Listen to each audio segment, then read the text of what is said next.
I went online and I took the spiritual survey, and teaching was my first gift. In fact, it was pretty far out. But there's other things that I think I ought to be doing reasonably good on, and I didn't do so hot.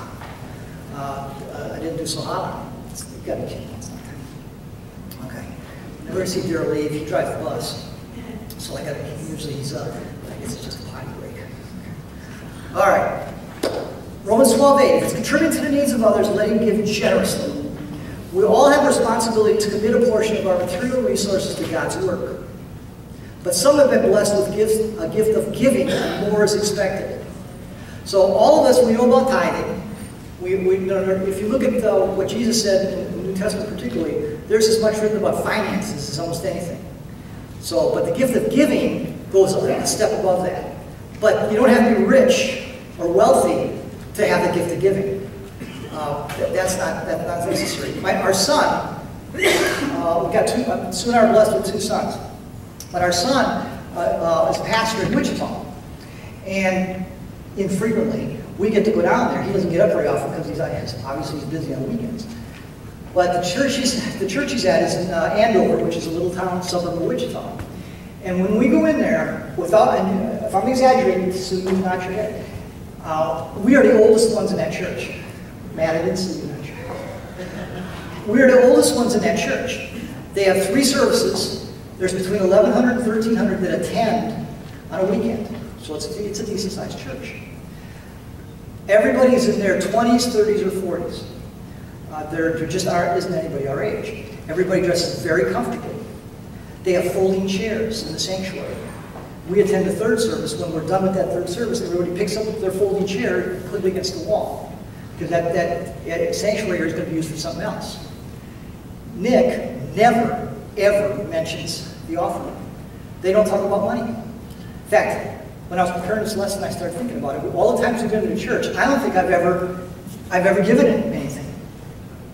And that's because there's no offering. Now, somewhere in the back of the church, as you're leaving at the entrances, there's a box. Now, there's no flashing light that goes on and off as they're leaving with an arrow pointing out their box to remind them. I've never seen the box. I'm sure it's there somewhere. So I asked Nick, I said, oh, you guys don't talk about finances at all? He says, no, Dad, we don't. And I said, why? And he said, we don't want to discourage anybody from coming to the church because of finances. Maybe they don't have a lot of money. We don't want that to be a factor in their decision to come to our church. So I said, okay, how are you guys doing financially? He says, hey, we're above budget. For the first quarter of this year, most churches, that's not the case. Most churches, even in good times, miss the first quarter. Because people give it at the back of the 4th quarter to kind of catch up, or if you're a salesperson, get bonuses or year-end stuff, and they catch up. Most churches are never ahead in the 1st quarter. Nick's church is ahead.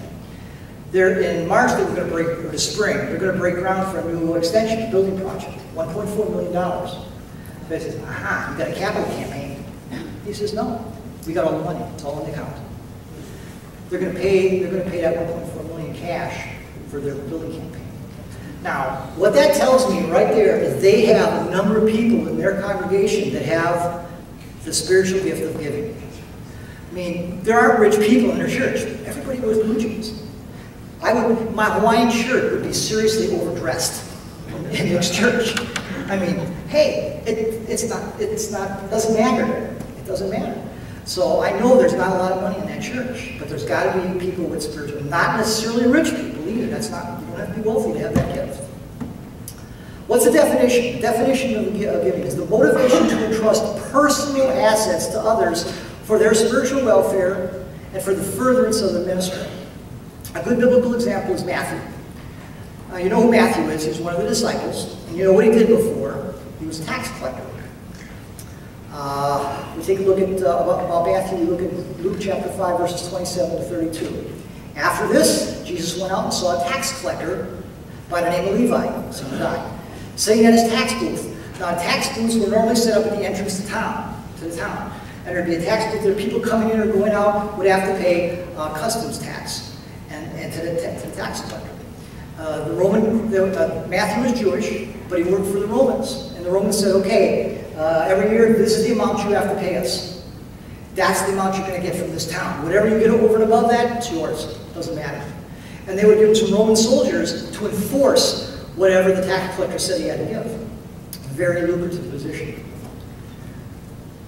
So after this, Jesus went out and saw a tax collector by the name of Levi sitting in his tax booth. He said, "Follow me." And Levi got up, left everything, and followed him. Left everything and followed him. Then Levi held a great banquet for Jesus at his house, and a large crowd of tax collectors and others were eating with them. But the Pharisees and the teachers of the law who belonged to their sect complained to his disciples, "Why do you eat and drink with tax collectors and sinners?" Jesus replied, "It's not the wealthy who need a doctor, but the sick. I have not come to call the righteous, but the sinners to repentance." Now, Matthew wrote this, and some of the verses we're going to see coming up are written by Matthew. So he was in that situation. He was the tax collector. Now, I was thinking that it was Matthew that ended up going back to all the people he cheated and giving them 4 times the amount that he cheated. But it wasn't. It wasn't Matthew. It was a tax collector. It was a tax collector who held a banquet for Jesus, but he was about this high. Remember what I'm talking about? Yeah, Zacchaeus. Zacchaeus was a wee little man was he, got up in the sycamore tree. Tim smiling, because I used to sing that to the kids when they were little. But that was another tax collector. It doesn't tell us exactly what Matthew did, but the words that we read coming up into these are from Matthew, and it tells us about how his heart was changed. It was Matthew who remembered something that Jesus said that best defines a giver. Matthew 35 to 36. "For I was hungry, you gave me something to eat. I was thirsty, you gave me something to drink." Tangible stuff. "I was a stranger, you invited me in.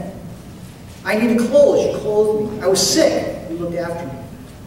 I was in prison, and you came in to visit me."